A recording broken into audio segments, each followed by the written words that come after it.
Andreas Schierenbeck, the CEO of Hitachi Energy. So Andreas Schierenbeck, I'm curious, the energy system needs to be transformed, the grid system, and of course there is no climate transition if we don't have the grid system in place. So in terms of the work that you do with Hitachi Energy, where are you at if you look at ripping up the entire grid system or just doing incremental changes? Well, I wouldn't go as far as that we have to rip everything out what we have built in the last 50, 60, 70 years, because it's working quite well, I would say. But of course it needs adaptations with the new challenges, putting more renewables into the system, interconnectivity, and everything what we're doing to be more sustainable. I think we have to make add-ons and we have to make a transition, so more an evolution instead of a revolution. Thank you very much. So in terms of innovation, what innovation is needed in this transformation of the energy system? Well, I think from my point of view, we don't need so much innovation. Of course, you always need innovation to make your products and solutions better and adapt them, make them more efficient. I think that's quite clear. But for solving the problem of sustainability, of integrating renewables, I think we have everything what we need. We just need to implement. We have to create the possibility that we produce more and faster, that we get flexibility and, of course, visibility, what we are doing. But innovation, I think we have everything what we need. So, Andreas Schierenbeck, in terms of stakeholder involvement, engagement, what stakeholders are you working with and how do you do this work?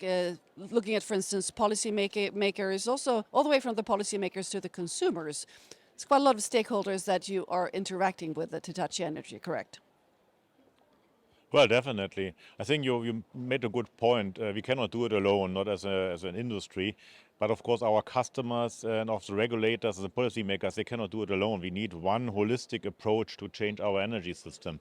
And if you talk about energy, you're talking always about politics. Energy is always political. And if you talk about politics, you're always talking about regulations and the framework in which we are operating. And I think the task is that we have to align all the interests, that we have to understand what do we want to achieve, what kind of policy changes we need, what kind of changes in working together with customers and industries we really have to implement to make it faster and more reliable in the planning going ahead. So in terms of conflicts, are there any hard conflicts here, or is it more of an overhaul of legal structures and stronger collaboration, or are there any conflicts that you would like to point out? I wouldn't go so far and say we're having conflicts. I think we are very much aligned what we want to do. So that's, from my point of view, not the most pressing issue. But of course, we have to understand that modernizing the grid, putting more renewables in, changing our energy system, that means there's a lot of capex going forward. We are talking about hundreds of billions. And of course, yes, somebody has to pay for that. It's taxpayers' money, it's government money, it's private money. And the amounts of money we need are quite significant. And we have to take into account that energy always is in these three constraints about being safe and reliable, being sustainable, and being affordable. And of course, with this amount of money, we have to find a way to make it affordable. Indeed. So the pledge from the last year's COP, 3 times increasing renewable energy by threefold, how has this affected your business? Well, if you're talking about integrating renewables, you have to talk about the grid.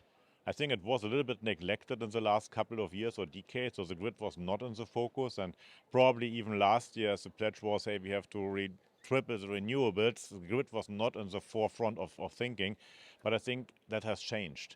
You have to actually adapt the grid to make that happen for a lot of reasons.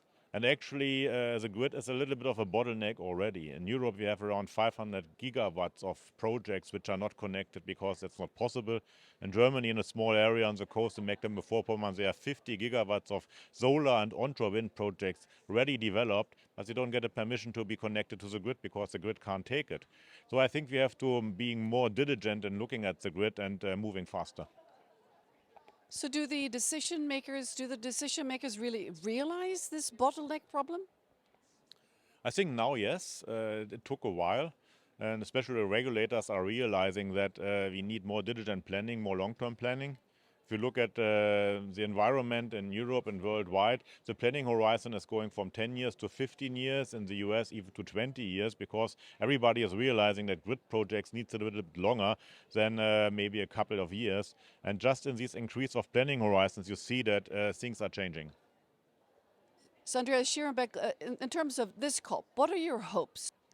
Well, I think my hopes were already partially fulfilled, that after we talked about renewables in the last COP, we are not talking much more about grids. My additional hope would be that we really getting alignment between the all stakeholders, because actually we are investing quite a lot as Hitachi Energy, around 6 billion in capacity expansions, which takes around 2 to 3 years. But to invest even more, we need alignment with our customers. We need capacity reservations, we need framework agreements. So we need a kind of commitment into the future to even invest more.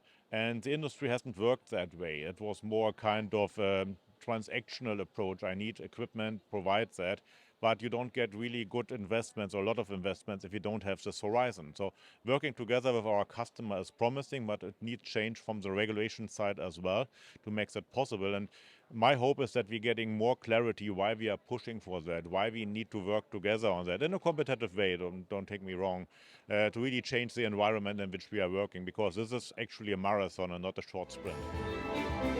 Thank you very much indeed, Andreas Schierenbeck. Best of luck.